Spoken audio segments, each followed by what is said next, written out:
बोईसर तारापूर एमआयडीसीमुळे परिसरात वायू आणि जलप्रदूषणात प्रचंड वाढ झाली आहे। 16हून अधिक गावांना या प्रदूषणाचा त्रास होतोय।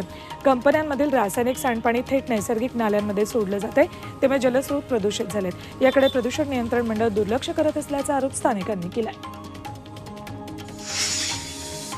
धुळे शहरातील डॉक्टर बाबासाहेब आंबेडकर यांच्या मध्यवर्ती स्मारकाच्या मागे असलेलं वाईन शॉप स्थलांतरित करण्यात येणार आहे। मंत्री शंभूराज देसाईंनी हे आदेश दिलेत, त्यामुळे आंबेडकरी समाज आंदोलनाला यश आलेले आहे। या निमित्तानं स्मारकाजवळ जमून मोठा जल्लोष साजरा करण्यात आला।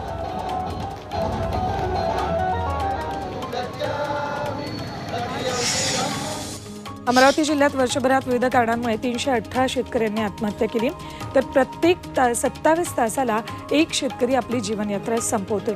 आत्महत्येचे हे सत्र अजूनही थांबलेलं नाही, यावरून शासन गंभीर नसल्याचा आरोप शेतकऱ्यांनी केलाय।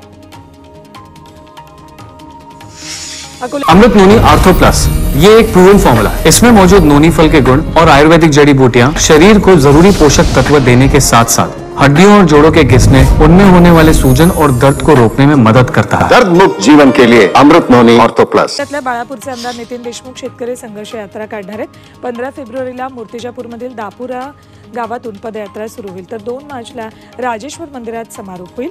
सोयाबीनला 10,000 रुपये आणि कापसाला 15,000चा भाव मिळावा, या मागणीसाठी यात्रा काढली जाणार आहे। पालघरच्या डहाणूमध्ये इटलीच्या झुकिनी भाजीपाला लागवडीचा यशस्वी प्रयोग झालाय। विमा पाटील कृषी प्रतिष्ठानच्या कृषी तंत्र विद्यालयात हा प्रयोग करण्यात आलाय।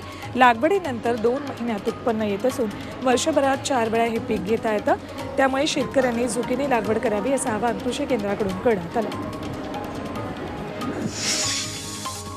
पालघरमधील सफाळे रेल्वे स्थानकाजवळील फाटक पुढील 6 दिवसांसाठी बंद राहणार आहे। या फाटकानजीक DFCCचं काम हाती घेतलंय, त्यामुळे काही गावांमधील चाकरमानी आणि बाजारपेठेत येणाऱ्या नागरिकांचे हाल होणार आहेत। याला पर्यायी मार्ग म्हणून कपाशी रेल्वे उड्डाण पुलावरून जाण्याचं आवाहन रेल्वे प्रशासनानं केलंय। पालघरच्या डहाणूत आंबेमोरा जिल्हा परिषदेच्या शाळेत वर्गखोल्या नसल्यानं विद्यार्थ्यांना चक्क उघड्यावर शिक्षण घ्यावं लागते। गेल्या एप्रिल महिन्यात शाळेतील वर्गखोली धोकादायक असल्यानं जमीनदोस्त करण्यात आली, मात्र वर्गखोल्यांचं पुन्हा बांधकाम न झाल्यानं विद्यार्थी झाडाखाली शिक्षणाचे धडे गिरवतात। धुळ्यातून अयोध्येसाठी राज्यातील पहिली महामंडळाची बस रवाना झाली आहे। ही बस 1600 किलोमीटरचा प्रवास करणार आहे। परिवहन महामंडळानं प्रवाशांकडून 4000 भाडं आकारले। या बसमध्ये प्रवाशांसाठी विविध सुविधा दिल्यात, तर 2 चालक तसंच परिवहनचे 2 अधिकारी देखील बसमध्ये असतील।